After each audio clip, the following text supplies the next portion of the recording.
বলা এলা আমছি আমরা পুরো ওয়ার্ল্ডের হাইয়েস্ট অক্সিজেন ক্যাফেত। তো এটি থেকে আমরা মুই আর মোর বেটি গেলাম না আশপাশে, কারণ মোর বেটির অনেক প্রবলেম হয়ে আছে নিঃশ্বাস নিতে, ওটার জন্য মুই গেলাম না। এই যে দূরত দেখতে পেয়েছেন মানে ভিডিও মেইন আর কি এনার্জি দেখো স্লিপলেস ব্লাউজ, ওই যে স্লিপলেস ব্লাউজ মোর তো সাহসে হবার লাগছিল না শাড়ি পেন্দার, কিন্তু এরিয়া এসে ভাবলাম কি জানি নিয়ে আসলে ভালো লাগিল হয়, হয়তো একটা ভিডিও করে নিয়ে যাওয়ার পালন হয়। তোমরা অলরেডি দেখিয়েছেন কত ঠান্ডা মোর কথা হয়তো বুঝতে পাই আছেন। সো হ্যালো আসসালামু আলাইকুম এভরিওয়ান, তোমরা সবাই কেমন আছেন? মুই মাফিদা, মুই ভালো আছো আর চলে আসলাম তোমাগুলোর জন্য নতুন আর একটা ভিডিও নিয়ে। এটা আছে আমার সিকিম ট্যুরের 3rd দিনের ভিডিও। তো তোমরা অলরেডি দেখতে পাইছেন বহুত সকাল সকাল এমন করে উঠিয়ে আমরা রেডি হলাম, 5টা হবে মেবি। তো মোর বেটি দেখো একদম পুরো ঠান্ডাতে কাঁপিয়েছিল, তো এর আব্বা কম্বল সম্বল আরও ভালো করে গাদ দিয়ে দিন। তারপরে এই যে সকালে 6টা সাড়ে 6টার দৃশ্য তোমাকে দেখিয়েছ।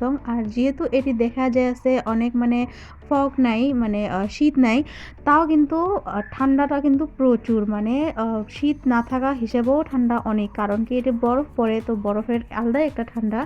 তো তারপরে আমার জার্নিটা শুরু হইল 3rd দিনের। তো তোমরা অলরেডি দেখতে পাইছেন রাস্তাঘাটগুলো যেমনও সুন্দর অমনও খাতারনাক, মানে কোনো পিচ রাস্তা না, সব একদম মাটির রাস্তা আর পাথর টাথর দিয়ে, মানে পুরো একদম থ্রিলিং আর কি। তো এটি যাই ভাল পায় আর কি এমন রাস্তার যায়া, ওমরা তো ভালোই পাবে, আমার তো ভয় লাগিয়েছিল, কারণ কি কখন গাড়ির চাক্কা কোন পাথরত লাগে কোনো মানে ঠিকানা নাই। তো তোমরা দেখেও কত সুন্দর একটা দৃশ্য। আর ক্যামেরা কোয়ালিটিটা খারাপ হওয়ার জন্য দৃশ্যগুলো ভালো করে রেকর্ড করলেও তোমরা ভালো করে হয়তো বুঝতে পারছো না, যখন নিজে খালি চোখ দিয়ে দেখবেন, মানে নিজে সামনাসামনি দেখবেন, তো আরও সুন্দর দেখা যায়। ক্যামেরাত মানে অত কিছু ক্যাপচার হয় না যত সুন্দর প্রকৃতিটা। তো 3rd দিনত আমরা গেছিলাম 2টা জায়গা, কালাপাথর আর গুরুদুংমার লেক। তো তোমার ভিতরের দৃশ্যগুলো মই অল্প অল্প করে দেখবার চেষ্টা করি। তো রাস্তাঘাটগুলো দেখতে পাই আছে না কত সুন্দর বরফ পরি পরি আছে। আমরা মানে কালাপাথরের যত আগে যাই আসছিল অত এমন বরফ বাড়ি বাড়ি যায় আসছিল, আর অতই কিন্তু ঠান্ডাটা বাড়ি বাড়ি যায় আসছিল, মানে এত কাপড় টাপড় পিন্ধা সত্ত্বেও মানে পাওটা একদম পুরো বরফ হয়ে গেছিল। তো দেখো তোমার রাস্তাগুলো একদম নাজারাটা কতই সুন্দর না। তো মানে কয় না যে মঞ্জিল থেকে সফর সুহানা, তো এমন একটা দৃশ্য। মঞ্জিল তো সুন্দরে, মানে যেটি গেছিলাম ওটা তো সুন্দর, কিন্তু সফরটা কিন্তু তার থেকেও বেশি সুন্দর। তো ফাইনালি আমরা পৌঁছে গেলাম কালাপাথর। দেখতে পাচ্ছেন কালাপাথরের কোনো কালার নাম নিশানি নাই, বরফ দিয়ে একদম পুরো সাদা হয়ে গেছে, নামে কালাপাথর হয়ে আছে। তো এত সুন্দর বরফের মধ্যে যায় সবাই পুরো এনজয় করে গেছিল।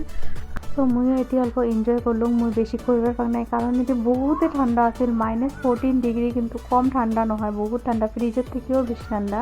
তো তারপরে মোর বেটিও অল্প স্বল্প এনজয় করি, বেশি করবার পায় নাই।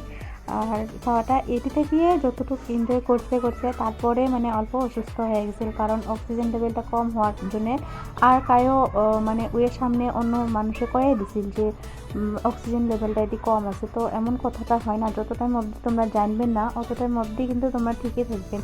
তো মোর বেটির সাথেও সেম ঘটনা হয়েছে, মানে ওই যত টাইম অবধি শোনে তত টাইম অবধি কিন্তু পুরা এনজয় করিল। তারপরে যখন থেকে শোনা পাইল তখন থেকে আস্তে আস্তে এনার্জি লেভেলটা একেবারে কমে গেল, আর এমন একটা ভয় মনে ঢুকিল যে ওর আস্তে আস্তে ওর ঠোঁট একদম পুরা মুখ টুক সব কালা হয়ে গেল।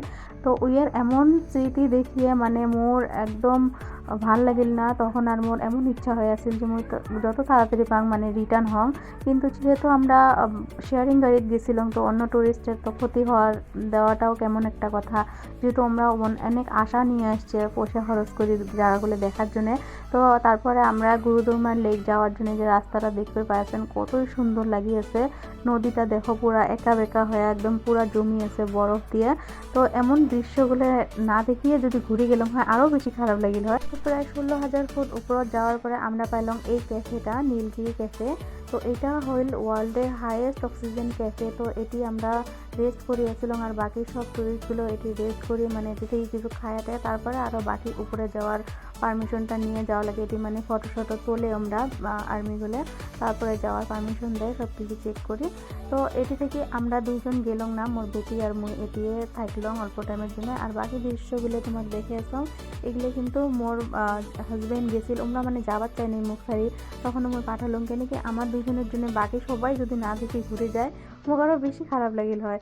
তো এই দৃশ্যগুলো ওমরা দেখছে নিজের চোখ দিয়ে, আর তোমার মতন মুইও ভিডিওতে দেখা, তো তোমাগুলোর সাথেও শেয়ার করলাম। দেখতে পাচ্ছেন কত সুন্দর দৃশ্যগুলো, রাস্তাঘাটগুলো কত সুন্দর, একদম পুরা একদম অল্প মানে লাদাখ লাদাখ টাইপের লাগিয়েছে, পুরা বালুর পাহাড় একদম। আর একদম শুকান জায়গাটা, যেহেতু অক্সিজেন লেভেল অনেকই কম উপরে।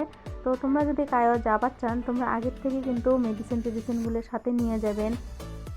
এই বছর না গেলেও যে কোনো বছরে যদি যান, তখন আগের থেকে সব মেডিসিন, অক্সিজেনের জন্য যা কিছু লাগে কমসে কম ভিডিওগুলো দেখিয়ে সব প্রিপেয়ার হয়ে যাবেন। আমরা এত প্রিপারেশন নিয়ে যাওয়ার সত্ত্বেও কিন্তু আমার বহুত একটা প্রবলেম হচ্ছিল যায় ওটি। তো ফাইনাল লুকটা দেখো গুরুদরমার লেকের। তো সবাই এটি পৌঁছিয়ে কত মানুষ একদম বেশি অস্থির হয়ে গেছিল, আর যার এনার্জি লেভেল ভাল তাই তো ভালোই আসছিল। তো এই দেখো লেকটা পুরো একদম ফ্রিজ হয়ে আছে, মানে বরফ জমি আছে। তো দেখতে খুবই সুন্দর, মানে ভিডিও দেখিয়ে মনটা কেমন কেমন লাগিয়েছিল যে এত সুন্দর একটা জায়গা মানে মই নিজের চোখ দিয়ে দেখতে পারলাম না, এত উপরত উঠিও।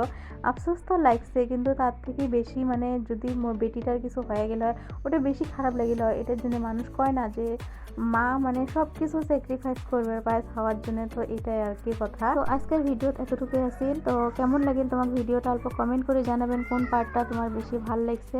আর তোমরা যদি নতুন হয়ে থাকেন, যদি মোক ফলো করা নাই, তাহলে তোমরা চাইলে মোক ফলো করে মোক সাপোর্ট করবে পান। আর ততটার মধ্যেই তোমরা ভালো থাকো, সুস্থ থাকো। দেখা হবে মানে কথা হবে নেক্সট ভিডিওত। Tata, bye by.